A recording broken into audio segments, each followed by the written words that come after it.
Voilà, bandeko nanga, boyebi kenga Vincent na yaka na masologa ya bien. Na lobby bomba mbongo na mabele parce que mabele leki business nyonso mutaro sala mukili. Na elibino sangwa kitoko eza naza na Kiko le Plaza. Je pense que na koloba bomoni ne na leka na aéroport, ndenge na koti na direction ya Plaza, ndenge na leki na makadam ti na ko se retrouver ici ko nazali. Naza awa na concession Mukidi. Dans la concession Mukidi, juste sur Botali na Simalangai Awa, nous avons un site touristique Chris Fire. Site touristique Chris Fire Oyoyo, et la marabout et belé na kati ya bien. Et bandoko belé, bakuma boya Awa, c'est-à-dire il y a la vie. Et je pense que pendant un an, le babo monde na kati bilo ni Chris Fire eza. Mais tu es li Chris Fire te. Tu es li bino li solo eza Awa. Awa bozo mona, ceux qui se souvenir Vincent Salara période moro publicité. Il y a des terrains où ils ont awa. Mon net c'est Chris Fire, il y a comprenara. Azwa na bango ba terrain na bango be ba oselo ba business na bango. Mais il y avait plus de 200 terrains awa oyo to tekara période moko. Bande rebelle ba si ba somba, mais opportunité more monani, opportunité wana eza juste pour 5 terrains.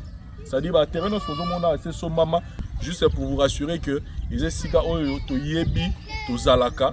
Donc awa na lo baboye. So il y a l'équipe qui a la brique. Oh, ils ont ici qu'à toi. Mais honorable là, s'il vous plaît.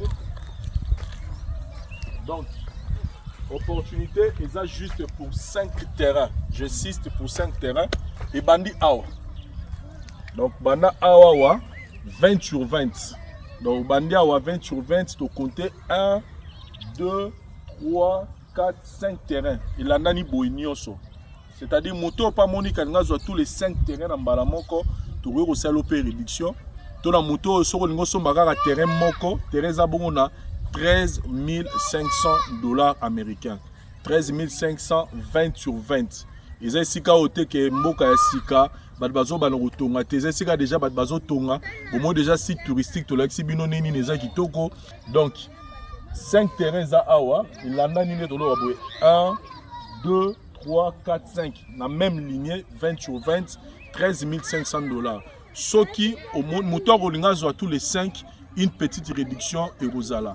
Tous les Kiko le Plaza, Kurama, Imarambutu, ils ont carré, Batuazo Tonga, Batuazo Vanda déjà, Batuazo Tonga, flat, donc les espaces moro rosala paix, les gens des sites touristiques, ils ont auroi pour rosala yo flat, Banderumsu, place et Kora Yita Royape, Alexis Bouté, pendant des années, il y a business batoyo, Bazana Maï la terre, va comprendre que va rater opportunité, 13 500 $, 20 sur 20.